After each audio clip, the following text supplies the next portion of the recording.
Let me tell you, if you ever think your job is rough, just remember, at least you never had a 60-something-year-old woman in a flamingo pink tracksuit chase you down a suburban street waving a Louisville Slugger over a bent issue of Equestrian Lifestyles.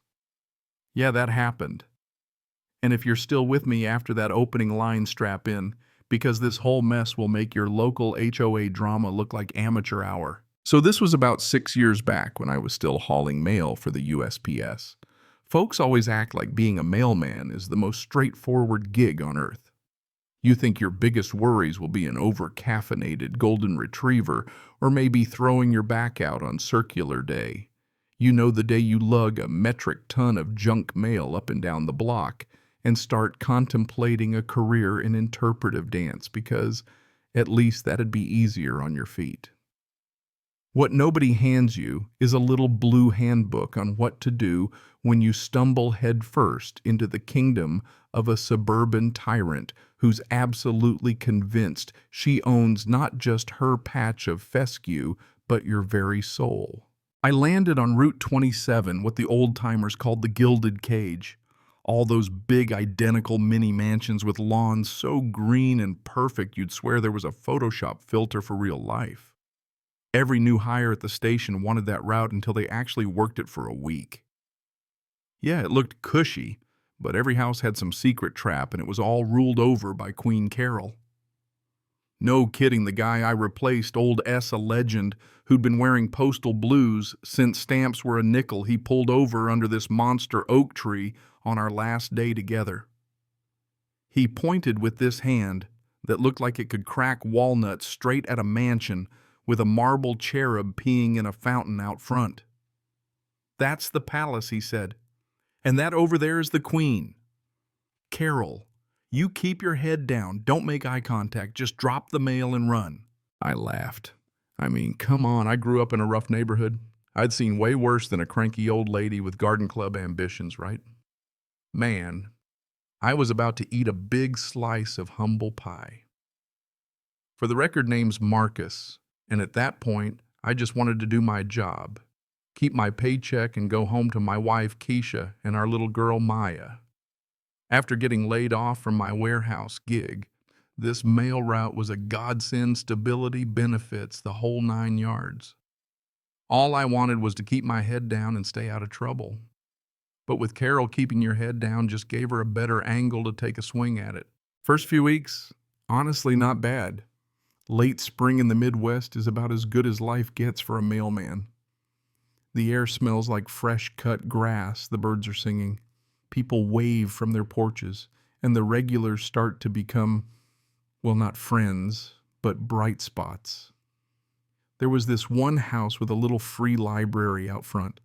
The old guy who always had a cold bottle of water ready. A family with a golden retriever named Gus, who'd lean on you so hard you almost toppled over. I learned which mailboxes had rusty hinges, which ones had wasp nests, and which lawns you absolutely did not park on unless you wanted a handwritten death threat. Then I met Carol.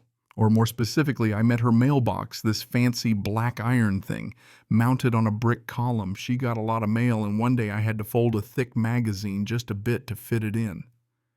Next morning, I find a note taped inside the mailbox, pink stationery, angry cursive, federal law prohibits mutilation of mail. This is your only warning. Now, most people would let that slide, not Carol. This was her opening shot. From then on, I'd leave the thick catalogs under her mat, practically singing hymns of caution in my head. But you know what? It wasn't about the mail.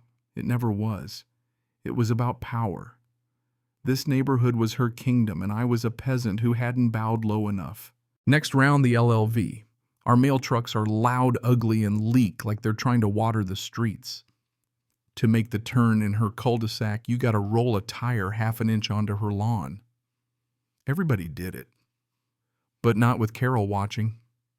She comes flying out in that neon pink tracksuit hair, helmeted with hairspray, and starts hollering about government jalopies and imported Kentucky bluegrass sod.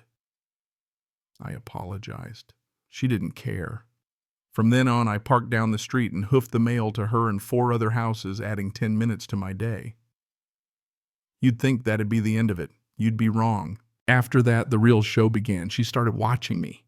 Not like neighbor watching for a package watching, I mean standing at the window, arms folded, eyes locked on me like I was casing the joint. Sometimes she'd come outside and fake trim her roses glaring over the hedge. Then she started filming me on her phone. She'd narrate, "Here is the mail carrier loitering suspiciously." I kid you not. I went from USPS to the Discovery Channel overnight. Eventually, I had to report it to my supervisor, Dave Goodguy, but buried in paperwork.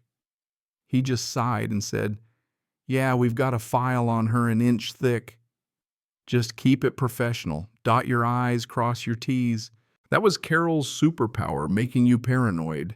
Suddenly, every step felt wrong. Was I walking too fast, too slow? Did I close the mailbox too hard? It got under my skin.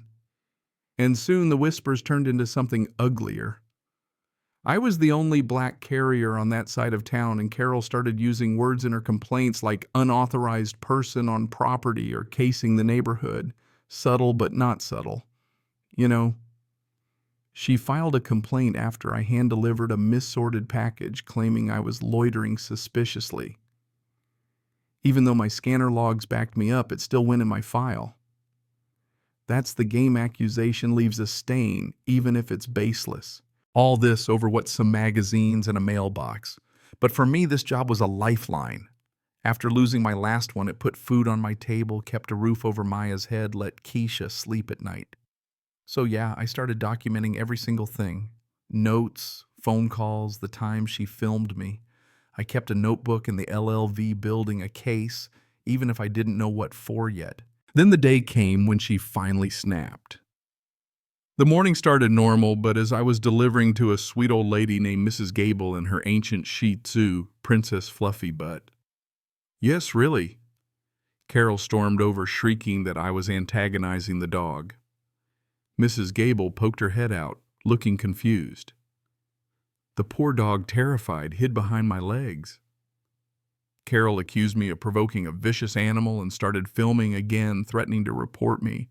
I saw the trap. She wanted me to lose my cool on camera. I looked her dead in the eye and said, "Carol, go back to your house. Leave this woman and her dog alone." And for a second, she hesitated, thrown off by me using her first name. That should have been the end. But instead, everything just went quiet for a few weeks. No notes, no filming. It felt wrong, like the quiet before a tornado. The real explosion came on a day so humid, my shirt was glued to my back. I hit her house last as usual, heard shouting inside, then the door slams open. Carol barrels out, wielding a baseball bat, face red, her grown son trailing after her, begging her to stop. You did this!" she screamed, swinging the bat. She was raving about a city fined for water violations. The HOA had gotten blamed me because I delivered the notice.